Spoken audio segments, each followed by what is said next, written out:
Coming up on this edition of Cogeco News, the police impacted in several ways by COVID-19 and responding.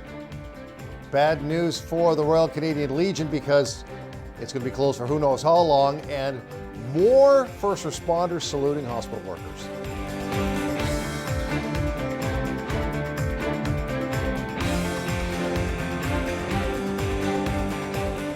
Hello again, everybody. Welcome to this Thursday edition of Cogeco News. I am Greg Esterbrooks.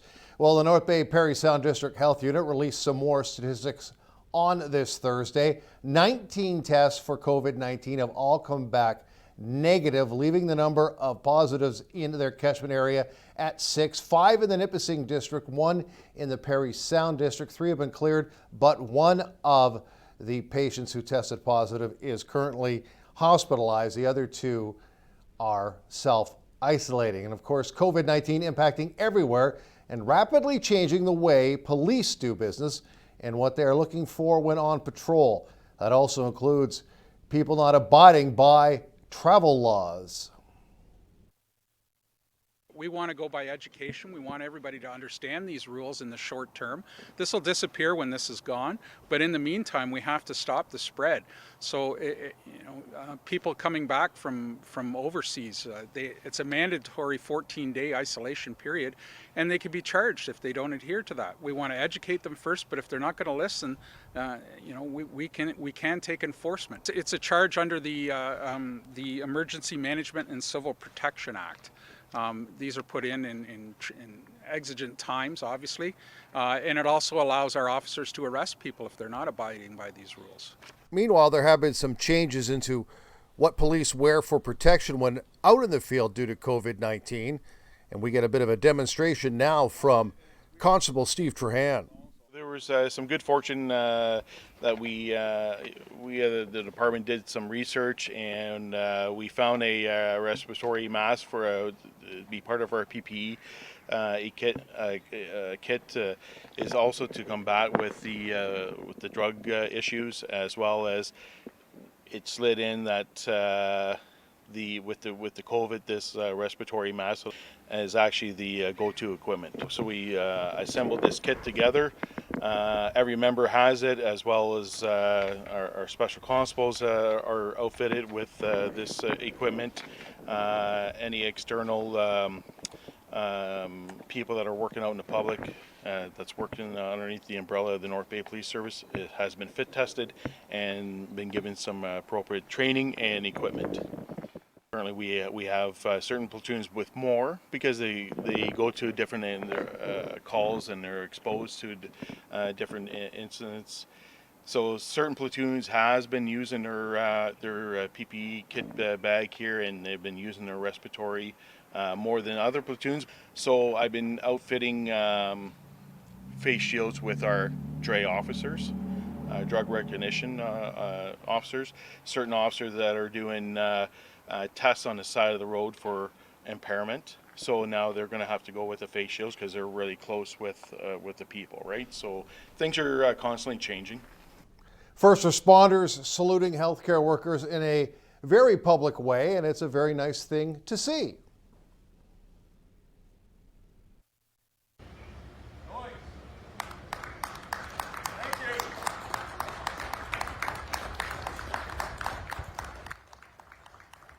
Our officers, they work with these people at the hospital on a day-to-day basis.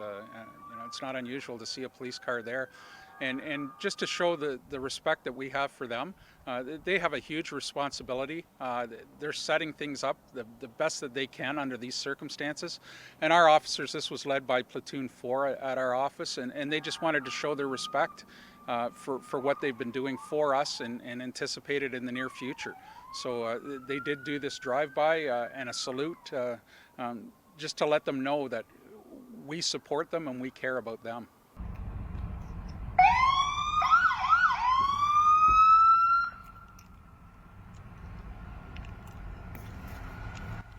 And as you can see, members of the North Bay Fire Department had their trucks lit up to pay their tribute to those that work at the North Bay Regional Health Center. It's good to see the camaraderie, and I'm sure we'll see more of this going forward.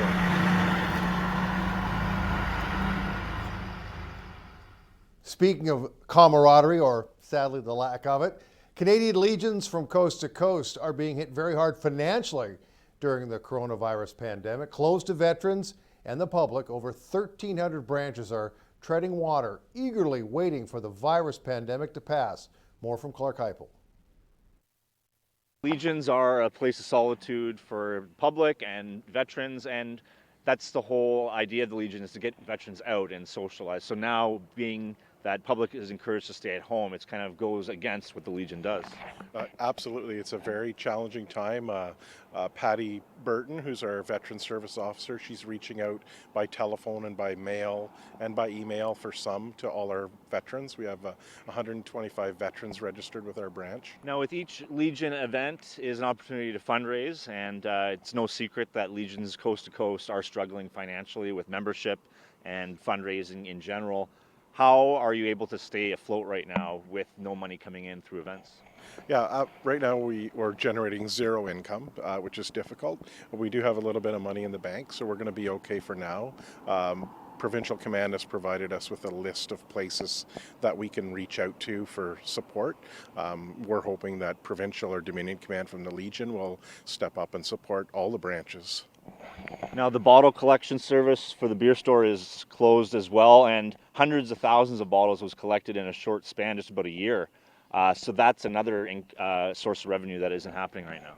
Yeah, absolutely. That was a big hit that we took. People are still dropping off donations, and we're checking it periodically. But I mean, the volume is, down exponentially.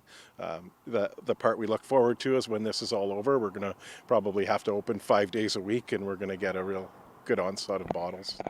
And is there kind of a contingency plan planning events for when you have a feeling it could reopen, or is it just hold off until the future is more clear?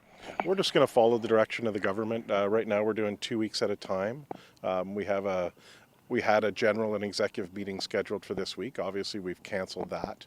I've reached out to my executive by email and telephone, and we're still able to conduct business with the branch. We're still paying our bills and that kind of stuff. Through this difficult time, Legion Branch 445 still able to help less fortunate in the community. We provided 250-ish meals, frozen meals, to the Calendar Food Bank.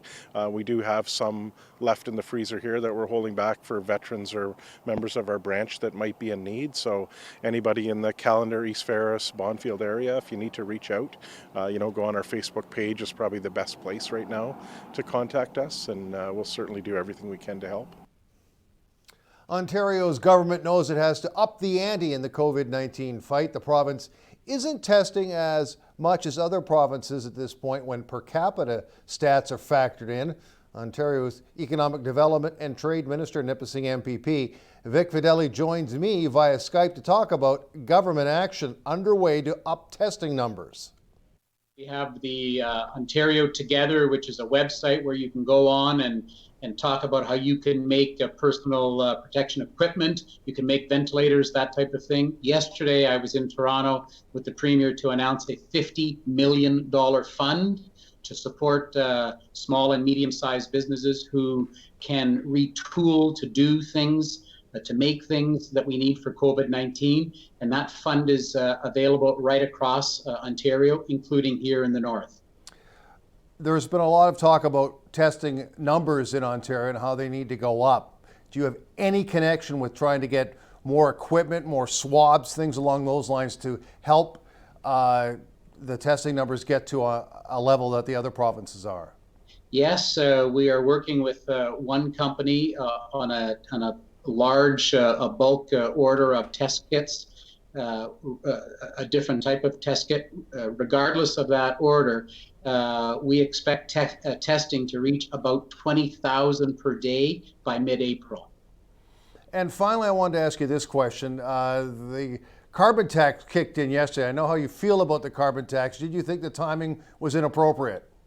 We're looking at all kinds of opportunities from the federal government to give families and businesses a break, and to see that come in, I think that was a real opportunity for the federal government to bring relief to families at the gas pump. We'll leave the political discussion aside for another day, but the financial implications of it are getting more harsh on families, and I think that could have been paused. Of course, tough times for Canadian business in Ontario. Some 300,000 restaurant workers were unemployed after the middle of March, and of course that extends right to North Bay and Callander. For Chamber CEO and President Peter Chirico, this is an unprecedented time, but also a time to hold governments accountable to keep businesses of all sizes afloat. Here is this week's Chamber Chat. Some of those grassroots organizations, such as Mike with Play for Prosperity, we've signed on board with them to help small business, to help business throughout our area and district with questions they may have, to be able to access that information. That there's just so much out there. So we've put together, at least Mike's put together a group of business people that are available to answer questions that, whether it's on innovation, something new, to try something new, to put something together, or just what you're going through today with your business and how we can help and how we can circle those businesses that need help and try to assist with as much advice and direction forward. Reported that the city of Orillia is laying off some full-time staff. Numbers weren't given out. Now, to this point, the city of North Bay, both the mayor and CEO, David Euler, have said no layoffs coming to City Hall, but the Chamber is watching. I think that during the press conference that he announced that there would be no layoffs and that the city would continue. Certainly we're concerned with any layoffs that there may be in the city, but at the same time the city has a responsibility to its taxpayers from both sides to provide services during a time of crisis and also to manage the money the way it has to be done. So what that means, we'll see. We haven't heard anything from City Hall regarding that in the last little bit. We continue to maintain communications with City Hall, the Ontario government and the federal government to see what they're doing and how they're going to bring this, once this is over, how we're going to bring the community back around and our business community back to life. So what does Chirico hope will happen when things, whenever that is, return to normalcy? But we have to look at what stimulus programs that the governments, both the federal, provincial, and the municipal, can help with small business, whether that be continued tax holidays or waiver of penalties, interest, those types of things, fees. Take a look at how we can stimulate the building industry once this is off, because that is taking a big hit right now. For the first time in a long time, gas prices have dipped below 80 cents a litre in North Bay and area, of course far lower in other parts of Ontario, which is sadly typical. 79.9 is the price for a litre of gas at the Petro-Canada on Pinewood Park Drive. While this price is a bargain compared to the $1.47 a litre we were paying this time last year. Southern Ontario priced much lower. Many stations in the GTA are in the mid-60s, but those prices may not stay low for that long. International prices may be going back up, says many media outlets. This media outlet's going to go to a break. Much more right after this.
Welcome back, everybody. Many things have changed. Many things are changing, but one constant stays the same here at Cogeco News. Thursday queues us up for another edition of Pet O' the Week. This Thursday, we check in at the shelter to take a good look at all the cats up for adoption. We just wanted to feature Dorfus here. So he's one of the older cats that we have, but he's still got lots of life left. So he was surrendered by the owner. He is around 6 to 7 years old, male neutered, and lucky for some people, he is already declawed. So that's not something that you see much these days anymore with veterinarians not doing that to the animals, but it's definitely something that sort of helps if people are concerned about furniture and that sort of thing. So as you can see, he's pretty laid back, he's pretty easygoing. He was a little bit nervous when he came into us, so we are definitely looking for the right home that he can take some time to get to fit in. Now this is a big cat. Definitely. So I've seated myself to allocate for his weight, but he is definitely a large breed cat, but not overweight at the moment. So anybody that's looking at maybe putting him on a diet would just sort of maintenance and keeping him up and moving around and active, but otherwise he's in good physical condition. This may seem like a strange question, but is it okay to take a cat for a walk? Definitely. So we have got that question a lot in the past, and it's good for cats to be outdoors to have that sort of mental stimulation, but you want to make sure that they're safe. So cats very rarely have the recall that dogs do, but if they are on leash, you can definitely let them out to explore, get into the garden, sniff around, as long as they're safe and not chewing on toxic plants. And you definitely want to be advised if they're, out hunting and things like that, if they're eating bugs and picking up things, that there are parasites out in the community that they could pick up. So it's definitely something really important to be aware of, but them exploring is not always bad. Now this cat room has cats plenty of shapes and sizes and colors, so you are closed to the public during COVID-19. However, adoption process is still very much ongoing online. Definitely. So the North Bay Humane Society, we're trying to keep up and running as best we can. I mean, as you can see, we've got quite a few friends that need to find homes, so we don't want to completely shut our doors, but we want to make sure that everybody is safe. So right now, again, what we're encouraging people to do is check out the website. Once the animal comes available for adoption, the picture and information is going to be featured there. Fill out the application, and then between the shelter coordinator and staff here at the Humane Society, we'll arrange meet and greet times, just keeping everybody at a safe distance, but also finding animals homes during this trying time. And much like every other member of the community, the staff is looking forward to getting back to normalcy here, whether it be weeks or months. We're just waiting and hoping. Definitely. So in true North Bay Humane Society fashion, we're playing it one day at a time. So today, this is our story that we're asking people, to still come and adopt, but there may be a time where we do have to forego that procedure and stop adoptions altogether. So we're really encouraging people, if they're thinking about adopting or if they have the time to adopt, definitely contact the Humane Society. Let's talk through what the options are. And again, try and find these cats some homes. Some community notes, so to speak, before we head to a break. Restricted fire zone implemented by the Ministry of Natural Resources and Forestry, effective immediately across this entire legislated fire region of Ontario because of COVID-19. Because of COVID-19, 2020 Calendar Fun Fest slated for the end of June and spectacular fireworks to go with it. Not happening this year. Daffodil Month is happening. Online donations only, please. www.cancer.ca, and our COVID-19 Resource Board, Canada for the Federal Picture.ca/COVID-19, Ontario.ca coronavirus, Telehealth Ontario if you need some help, and myhealthunit.ca for local information. For local weather information, Clark will be joining you right after this.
Weather is brought to you by Canadore College.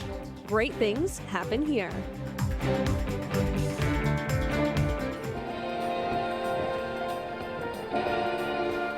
Starting to see plenty of these signs popping up around the city. This one placed at the roundabout at Gormanville, McEwen, and College Drive. Welcome back to Cogeco News. I'm Clark Heipel here for your 5-day weather forecast brought to you by Canadore College. We have several things to get to, so let's get right at it. It is World Autism Awareness Day, as you are encouraged to wear blue on this April the 2nd, as just under 1 in 70 children in Canada will be diagnosed with autism. Important to show your support for children and adults on the autism spectrum scale. Secondly, April is Daffodil Month, as the Canadian Cancer Society is unfortunately bracing for lower fundraising totals during this month of April due to COVID-19. Typical fundraisers such as the selling of live daffodils, such as the selling of these daffodil pins, not able to happen as that hand-to-hand contact is not encouraged at this time. So fundraising could be lower than typical. So you are encouraged to log on to the Canadian Cancer Society website and pledge your support through a monetary donation that way. And you are encouraged to wear a daffodil pin during the month of April. Now, speaking of the dreaded disease of cancer, I am very, very happy to report that local video journalist Britt Bordelone has been given the all clear. She is cancer-free after her near-year journey of cancer, living with breast cancer. So she has had her procedure and she has been declared cancer-free after months of chemotherapy. We're so happy for you, Britt, to be cancer-free. Look forward to having you back in the community ASAP. Let's go to that 5-day weather forecast brought to you by Canadore College. Heading overnight on this World Autism Awareness Day, we do have some cloud cover moving in. Moderate winds 15 kilometers per hour and a low of 2 below, with the wind chill making it feel a little bit colder but not too severe. On Friday now, the 3rd of April, we have a high of 6 degrees to look forward to. Unfortunately, lots of clouds in the sky. And Friday night, another low of -2. Looking ahead to the first weekend of April now, sun and cloud on Saturday with a high of 11 and above freezing low of +1. Chance of rain on Saturday night.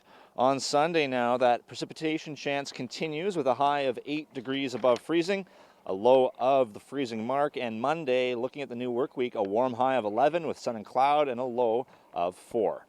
Turning the page back to the almanac, on April Fool's Day, we had a high of 8 and a low of 4 below. The normals are just about that. 6 is the normal high, 4 is the normal low, below freezing. Well, there you have it. There is your 5-day weather picture. Do stay tuned. Greg Esterbrooks will have your sportscast right after this very short break.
Sports is brought to you by Tag Construction for all your construction needs. Welcome back, everybody. Of course, not much to talk about in sports at all. Teams are just waiting till this all ends, and who knows when that's going to end. You would think they could play hockey next fall, but who knows? The Voodoo is one of those teams playing the waiting game. You know, we've already had to cancel an April camp, which probably puts us in a position where, you know, summer camps even may be in question. So in terms of building a team, there are going to be some challenges, but you know what, everybody's got the same challenge. It's just a matter of how everybody deals with it. And going forward remains just as mysterious as the present does for everybody in society, hockey included. You know what? Really, it's been status quo. That basically that message that was said by Hockey Canada back, you know, I guess it's almost 2 weeks ago now, is basically, you know, the same thing. We really haven't got any direction. You know, it's just basically been said. You know, you can't have any team meetings. You can't have any team functions. You can't have any team skates. You just have to wait until, you know, Hockey Canada goes and gives the green light to be able to do that again. And Dawson isn't sure if any of the small market teams in the NOJHL will go belly up with this delay. Well, I mean, I know that there's a lot of franchises over the years that have, you know, owed money and they rely heavily on playoff revenue. So, of course, that didn't happen this year. Clark's in the big chair next couple of days, so enjoy his delivery of the newscast, and please join Clark 5 o'clock on Friday. That's it. Stay safe.